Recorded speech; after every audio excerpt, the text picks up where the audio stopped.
We will be reviewing adhesive capsulitis, a common shoulder condition. It is often referred to as frozen shoulder because of the associated thickening of the inferior capsule of the shoulder, leading to shoulder stiffness. Adhesive capsulitis occurs in 3 to 5% of the population, but literature shows that in an individual with diabetes mellitus, the prevalence increases to 20%.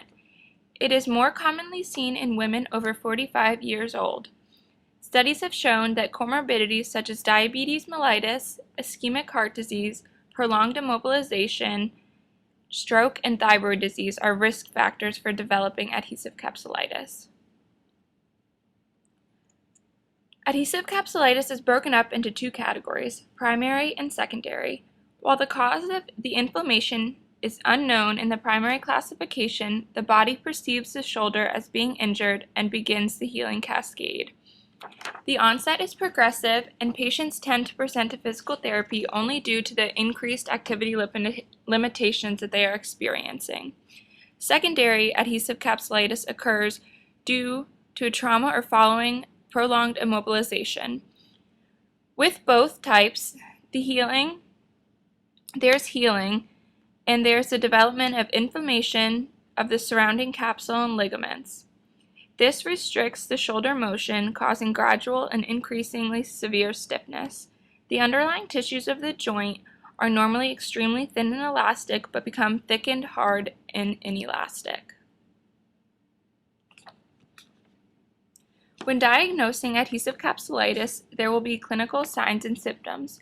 While the gold standard for diagnosis has been widely disputed because oftentimes the development is gradual and idiopathic.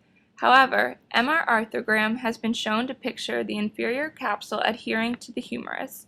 Also, there will be no distension of the capsule with the injection of the liquid.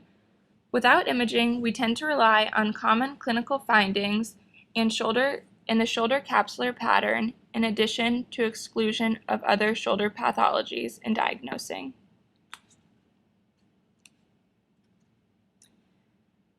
The definition of adhesive capsulitis remains as a condition characterized by significant stiffness in active and passive ranges of motion in the absence of any other known shoulder pathology. The onset, as we reviewed earlier, can be either insidious or following trauma or immobilization. The common age range is usually from 45 to 60 years old and usually occurs in individuals' non-dominant extremity. The nature of their pain is commonly described as a sharp pain felt near the main insertion of the deltoid. There are many associated activity limitations with adhesive capsulitis involving external rotation with or without the combination of flexion and extension. Common limitations that are mentioned are the inability to sleep on the affected side, trouble dressing, and trouble driving.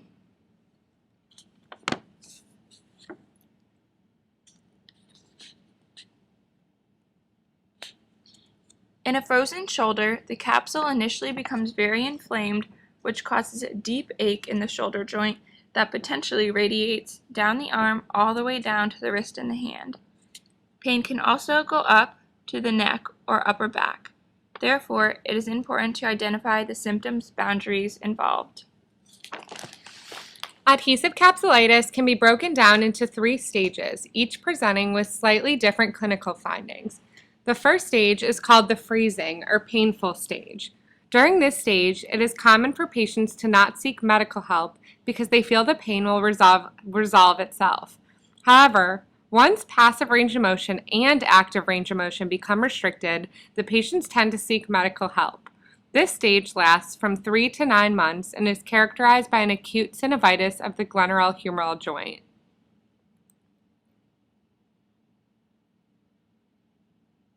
The second stage is called the frozen or transitional stage. During this stage, the use of the affected arm may be limited due to pain at end ranges of motion. The pain may result in the person not moving that arm as much and can lead to disuse of the arm muscles on the affected side. Adhesive capsulitis has a capsular pattern, which shows that external rotation is the most limited, followed by abduction and internal rotation. These limitations will exist with both passive and active range of motion. The frozen stage usually lasts from 4 to 12 months. The final stage of adhesive capsulitis is called the thawing stage. During this stage, there is a gradual return of shoulder mobility, which increases patient's use of that extremity. The stage usually lasts 12 to 42 months. The figure on the right shows a basic outline of the clinical findings in each stage as they relate to range of motion and pain. As you can see, the greatest loss in range of motion and greatest increase in pain is during the frozen stage. There are conservative treatments available for adhesive capsulitis. Patients are advised by MDs to take NSAIDs to relieve symptoms and can be given corticosteroids to reduce pain and inflammation. Research shows that corticosteroids combined with shoulder exercise and mobility are more effective in short-term pain relief and improve function compared to shoulder mobility and stretching alone. The clinical practice guidelines for physical therapy interventions for a patient with adhesive capsulitis include patient education, modalities, and stretching exercises. Patients should be educated about the disorder, the importance of activity modification to encourage functional, pain-free range of motion and stretching. Modalities include shortwave diathermy, ultrasound, and the use of e-stim plus mobility and stretching to reduce pain and improve range of motion. Finally, the intensity of the stretching exercises should match the patient's irritability. Adhesive capsulitis can last up to 18 months. However, motion and function of the shoulder are usually restored within 1 year with PT and NSAIDs. If a patient requires surgery to restore motion, they must resume PT afterwards in order to prevent the return of the dysfunction.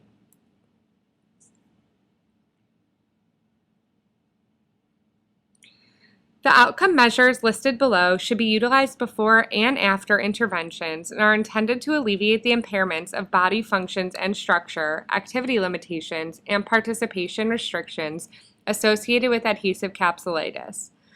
The 3 outcome measures include the disability of the arm, shoulder, and hand, or DASH, which has a minimal clinically important difference of 10.2, the American Shoulder and Elbow Surgeon's Shoulder Scale with an MCID of 6.4, and the Shoulder Pain and Disability Index with an MCID of 8.